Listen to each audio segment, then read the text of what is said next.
The emergency room smelled like antiseptic and broken promises.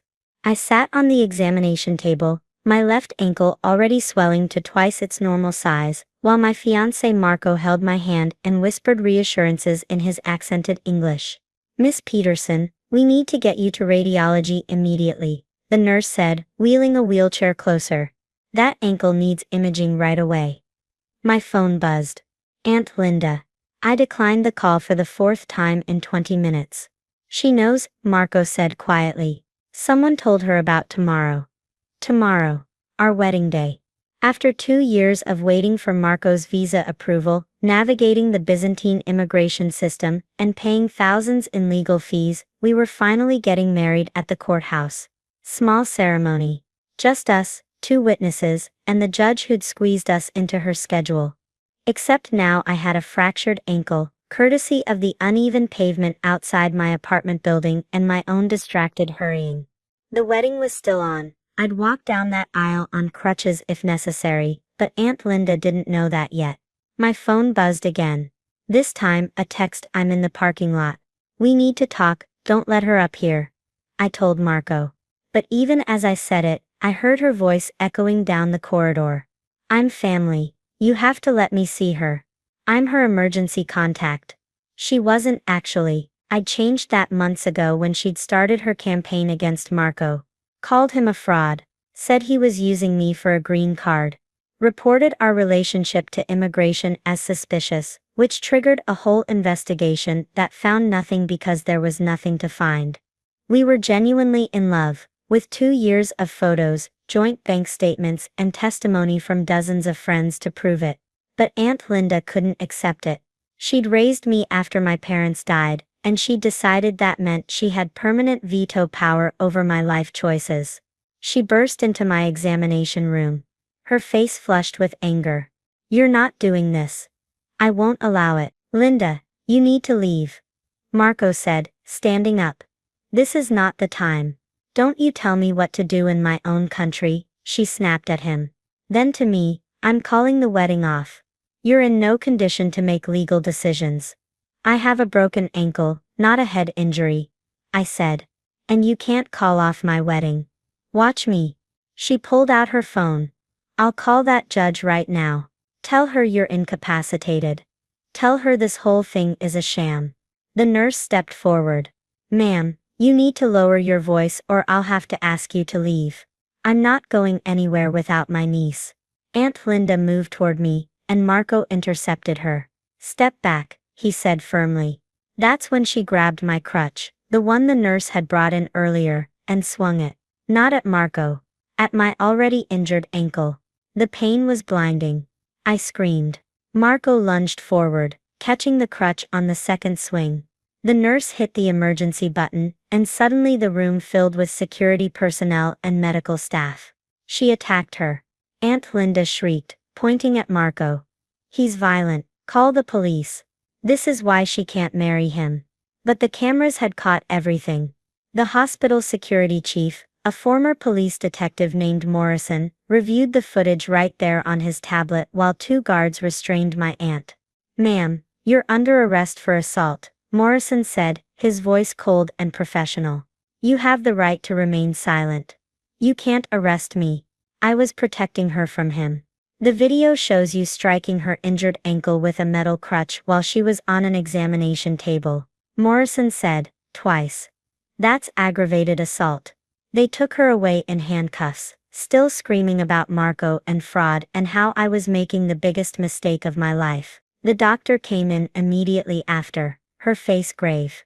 "We need those X-rays now. That second impact may have displaced the fracture." She was right. What had been a simple fracture was now a complex break, requiring immediate surgery. My wedding, scheduled for 10 o'clock the next morning, was definitely off. I cried while they prepped me for the operating room. Not because of the pain, though that was considerable, but because Aunt Linda had finally gotten what she wanted. The wedding was cancelled, at least for now. "We'll reschedule," Marco promised, riding up in the elevator with me as far as they'd allow. "Next week, next month, whenever you're ready. I'm not going anywhere."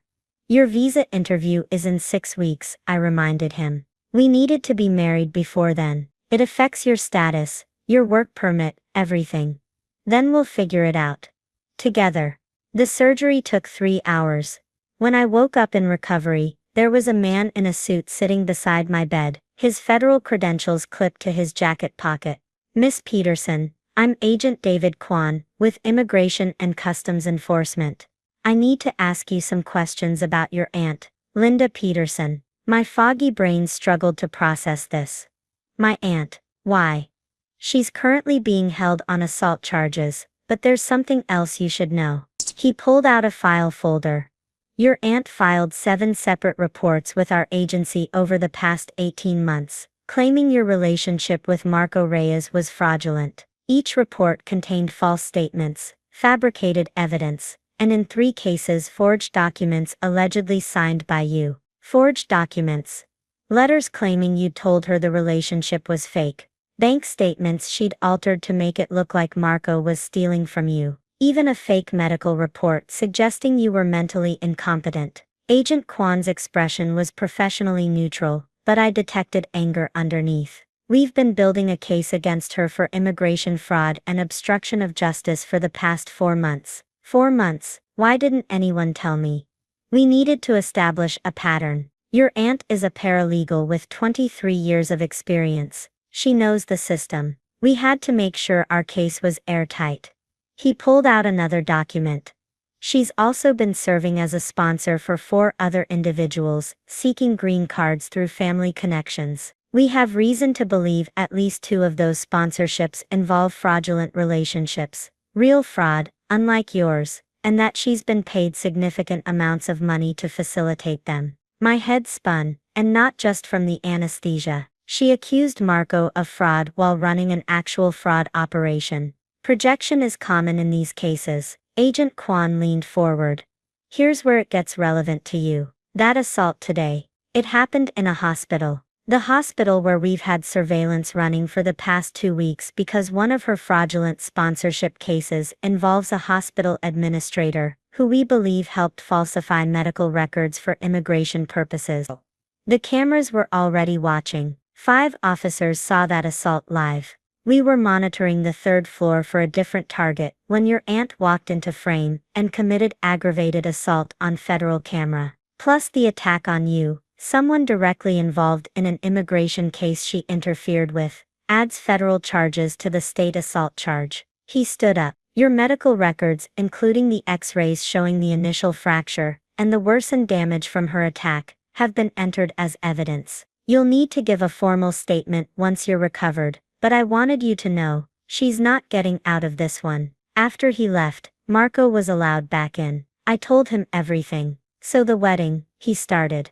The judge called, the nurse interrupted, poking her head in with a smile. She heard what happened. She's coming here tomorrow at 10 o'clock. Says if you're well enough to say I do from a hospital bed, she's well enough to officiate from a hospital room. I laughed and cried at the same time. Really? Your fiancé already arranged for witnesses and got permission from the hospital administrator. Apparently you're something of a celebrity in the ICE office now, and that carries some weight around here. The next morning, I married Marco in a hospital room on the 4th floor. I wore a hospital gown with a nice cardigan over it. My ankle was in a cast elevated on pillows. The judge wore her robes and brought flowers. It was nothing like the wedding I'd planned, and it was absolutely perfect. 2 weeks later, Agent Kwan visited me at home during my recovery. Thought you'd want an update. Your aunt has been charged with 12 federal counts, including immigration fraud, falsifying federal documents, and obstruction of justice.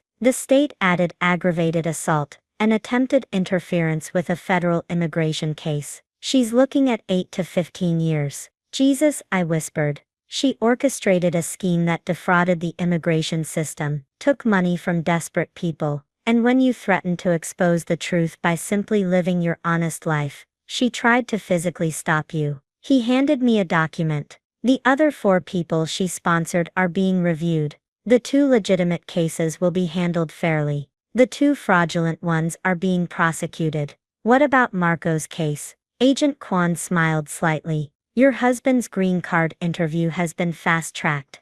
Given the circumstances and the harassment you both endured, his case has been flagged as priority. Expect approval within 3 weeks. After he left, Marco found me on the couch, my casted ankle propped up, staring at the business card Agent Kwan had left. "You okay?" he asked. "She raised me," I said quietly. "After my parents died, she was all I had, and she was willing to send me to the hospital, break my bones, ruin my wedding, all because she couldn't stand losing control of me." Marco sat beside me carefully, mindful of my ankle. "You know what the saddest part is? If she'd just come to the wedding, been happy for you, none of this would have happened. The investigation would have continued without her knowing, and maybe she would have stopped before they had enough to prosecute. But she attacked me on federal cameras, while actively under investigation for immigration fraud. She attacked you on your wedding day, and made sure 5 immigration officers saw every second of it."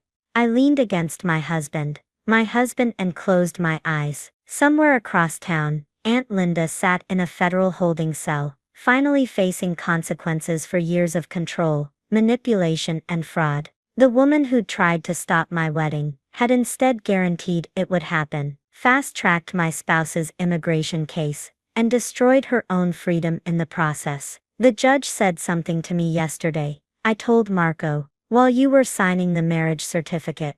"What?" She said, "Sometimes, the people who try hardest to break us apart end up being the ones who bind us together permanently." I looked at my wedding ring, a simple gold band we'd picked out together. Aunt Linda spent 18 months, trying to prove our love was fake. Instead, she proved it was real enough to survive everything she threw at us. 3 weeks later, exactly as Agent Kwan predicted, Marco received his green card approval. We celebrated quietly, just the two of us, in our small apartment with my ankle finally free from its cast. My phone buzzed, a number I didn't recognize. Against my better judgment, I answered. "You did this to me," Aunt Linda's voice, tight and bitter. "You could have stopped this. One call to those agents, and you fractured my ankle on my wedding day," I said quietly. "You forged documents in my name. You lied to federal officers. You ran an immigration fraud scheme." "I didn't do any of that, Linda."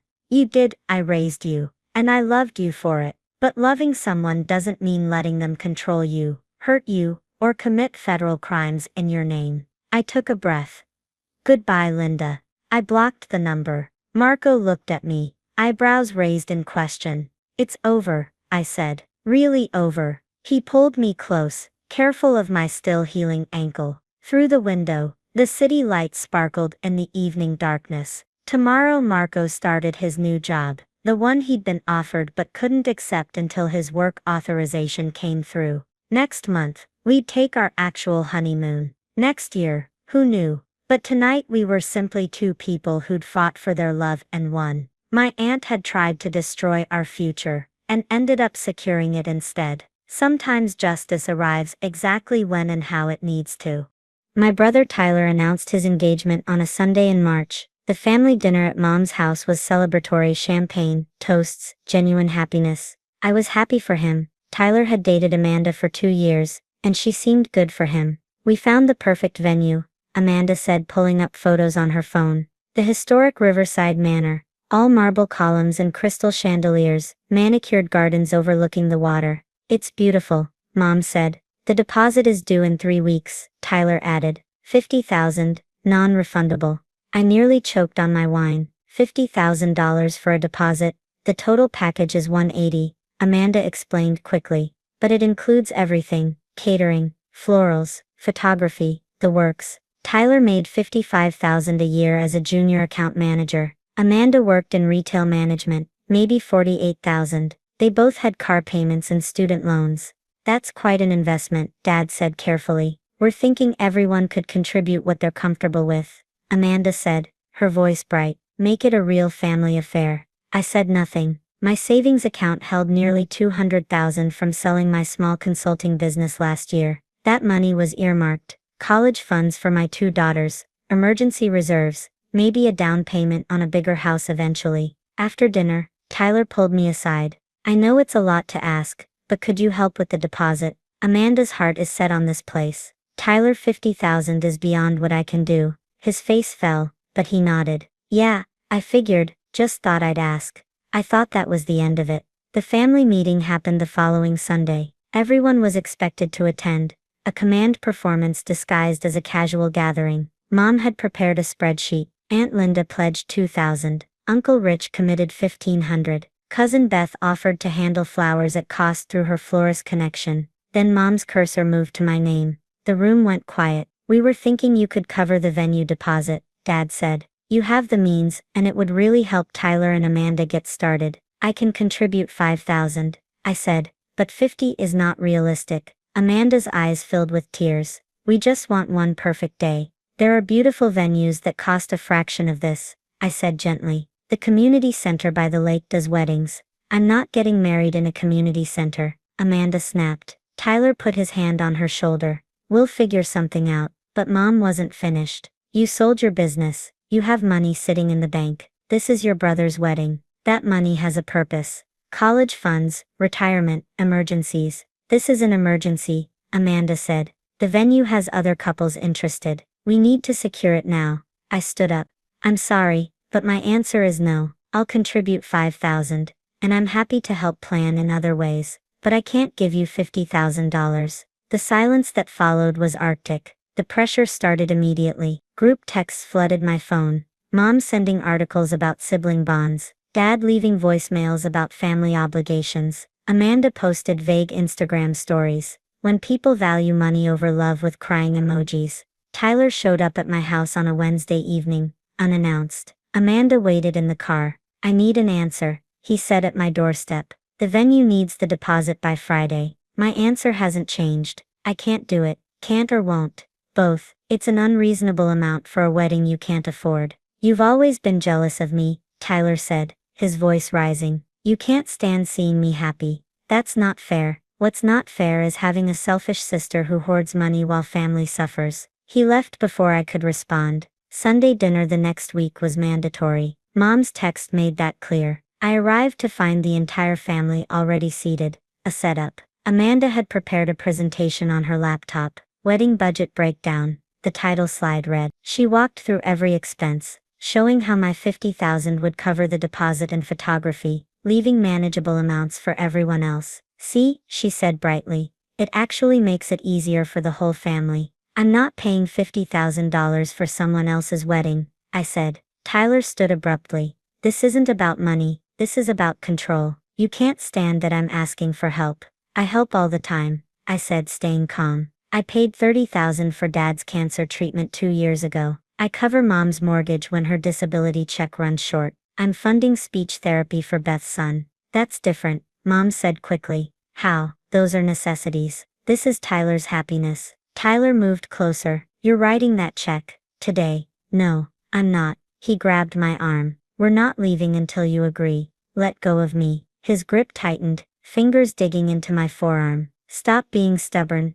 and just do this one thing for your family. I tried to pull away. Tyler twisted my arm backward, pulling it up between my shoulder blades. Pain shot through my elbow. You're hurting me. Just write the check, he screamed. He wrenched my arm harder. I felt something give way, then a crack like a branch snapping. The pain was instant and overwhelming. I screamed and collapsed to my knees. Tyler released me immediately, stumbling backward. I didn't. You pulled away. Oh my God, Amanda gasped. He fell. Tyler, he fell, trying to get away from you. I cradled my arm against my chest. The pain radiated from my elbow, nausea rising in my throat. Something was very wrong. What happened? Dad demanded. He tripped, Aunt Linda said quickly. Phone already out. I saw it. He was backing away, and tripped over the chair leg. Got it on video, she added, holding up her phone. Fell hard. Through the pain haze I watched them align their story. Uncle Rich nodding along. Cousin Beth already describing how I lost my balance. Mom looking at Tyler with concern, not at me on the floor. I fumbled for my phone with my working hand and dialed 911. Don't be dramatic, Dad said. We'll take you to urgent care. But I knew better than to let them control the narrative at a hospital. The paramedics arrived 12 minutes later. Aunt Linda showed them her phone immediately. I filmed it. He fell backward and landed wrong. The paramedic watched the 2-second clip showing me on the ground. He looked at my arm, already swelling, then back at Tyler standing against the wall. "How did you fall?" he asked me. "I didn't," I said through gritted teeth. He twisted my arm until it broke. "That's not what happened," Tyler said. "Show them the video." The ER physician ordered x-rays and gave me morphine that barely touched the pain.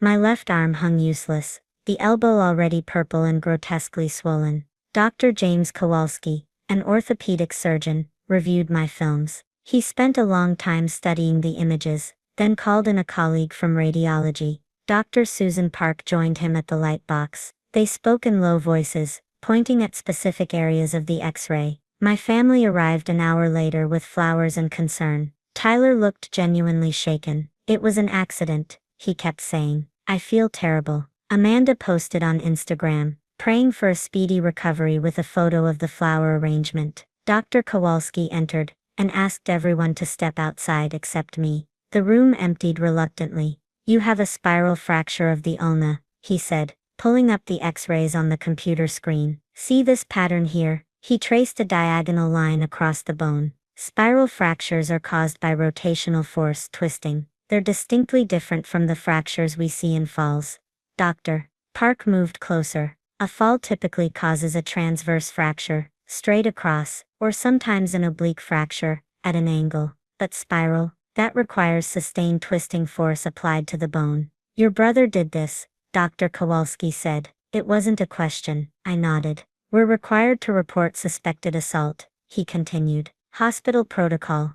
The fracture pattern, combined with your statement, triggers mandatory reporting." "My family has a video," I said. "They'll say I fell." Dr. Park smiled slightly. "Fracture patterns don't lie. This injury is mechanically incompatible with a fall. We'll be filing a detailed report, including fracture analysis. The police will investigate from there." Detective Lisa Martinez arrived the next morning. She requested copies of all medical documentation and asked for my family's contact information. "Your aunt's video has been subpoenaed," she said.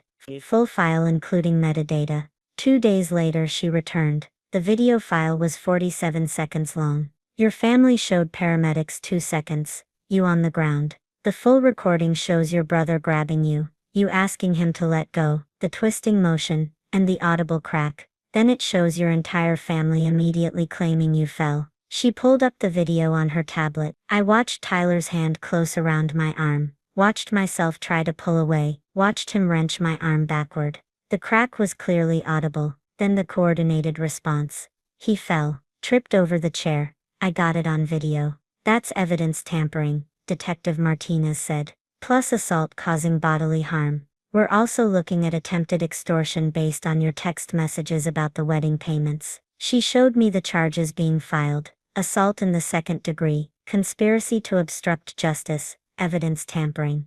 "There's something else," she said. "Your brother has a custody case pending in family court, from a previous relationship. I didn't know Tyler had a child. We'd grown distant over the years, but I didn't realize how much. The assault conviction will be reported to family court. Judge William Harrison is currently overseeing the custody arrangement. I've already sent preliminary reports to his office." The next week, Dr. Park called me. "The fracture analysis has been sent to judicial review, 4 judges total. Judge Harrison for the custody case, Judge Patricia Donnelly for supervisory review, Judge Robert Kim who reviewed the original custody petition, and Judge Maria Santos, who specializes in domestic violence cases. They're evaluating patterns of violent behavior." Tyler was arrested at his office. The local news covered it. "Man arrested for assault over wedding venue dispute." The story went viral. Twitter threads dissecting wedding culture, Reddit posts about entitled siblings.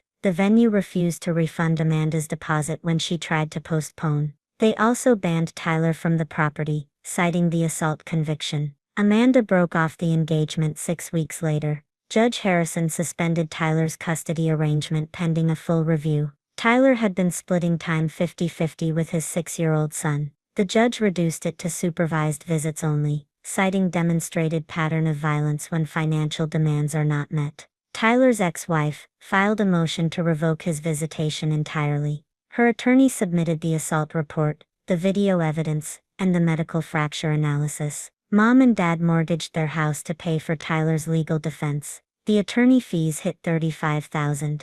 The venue kept their $50,000 deposit. I filed a civil lawsuit for medical expenses and damages, $120,000. The math was stark. Tyler had tried to force me to pay $50,000. His refusal to accept no cost him $205,000, his fiancée, and meaningful time with his son. My arm healed slowly, 8 weeks in a cast, followed by 4 months of physical therapy. I have permanent reduction in grip strength, about 12% loss. I can't lift my younger daughter the way I used to. Small scars from the surgery mark my elbow. 1 year later, my phone rang from an unknown number. Tyler's voice on the voicemail, subdued. "It's me. Amanda and I didn't work out, obviously. I'm getting married next month. Different woman. Small ceremony, nothing fancy. I know we haven't talked, but could you help with the photographer? Just $2,000. I'm trying to keep costs down this time." I forwarded the voicemail to my attorney. She replied within an hour.